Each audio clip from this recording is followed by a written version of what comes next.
2023 is going to be a very challenging year for the global economy. Central banks have been racing to catch up to inflation.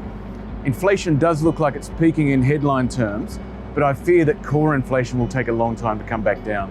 So central banks will slow from here, but already they're starting to restrain activity, and as they move higher with interest rates, in all likelihood we'll have a recession in the North Atlantic economies early next year. The US Federal Reserve's increased interest rates at the fastest pace in at least 40 years. And when you add that to the fact that they're reducing their balance sheet, they're doing so-called quantitative tightening, in all likelihood I think it will drive the economy into recession next year.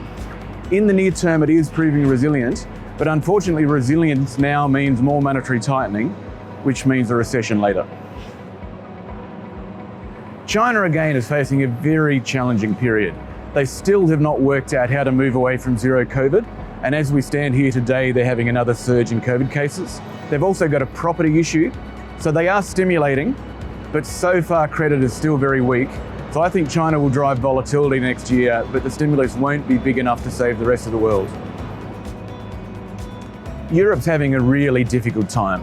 The energy shock we've seen based on the war in Ukraine has been bigger than the shock that we saw in the 1970s. And that, coupled with rapid monetary tightening, means that activity is already contracting. So we think that Europe will have a pretty bruising recession over the course of 2023.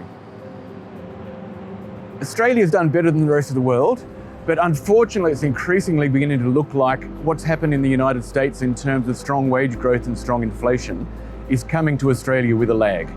So the most recent data suggests that inflation is too high, wage growth is picking up, and that probably means that the RBA will have to keep hiking into next year, and at the very least we have a major slowdown, although we may be able to avoid a recession.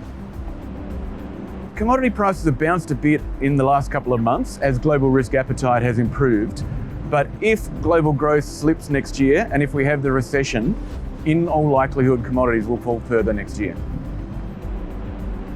It's really interesting in that energy prices have spiked, particularly with thermal coal and natural gas, but that in the near term has meant that the economies, particularly in Europe, are burning more fossil fuels, but it also increases their incentive to move away from fossil fuels. So I think it will accelerate the transition, albeit with a few speed bumps over the next year or two.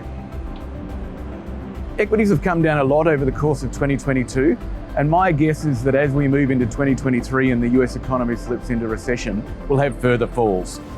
The hope is that inflation comes down next year and by the end of the year things can stabilise and we'll start to rally into 2024, but I do think next year will be a challenging year.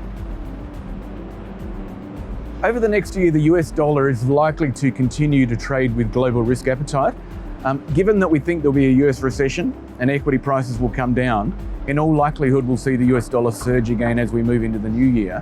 However, hopefully inflation comes under control, growth can bottom out towards the end of next year, and that should see a US dollar peak. It's a challenging time for investors. There's a lot of uncertainty. Investors have not had to deal with high inflation and rapidly increasing interest rates for a long time. That at the very least guarantees, I think, continued volatility.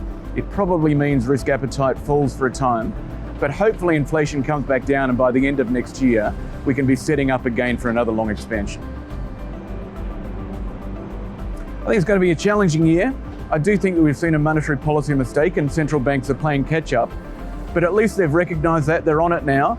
I think it does mean we need a mild recession to reset inflation, but if that happens, I think we can have a very good year as we move into 2024.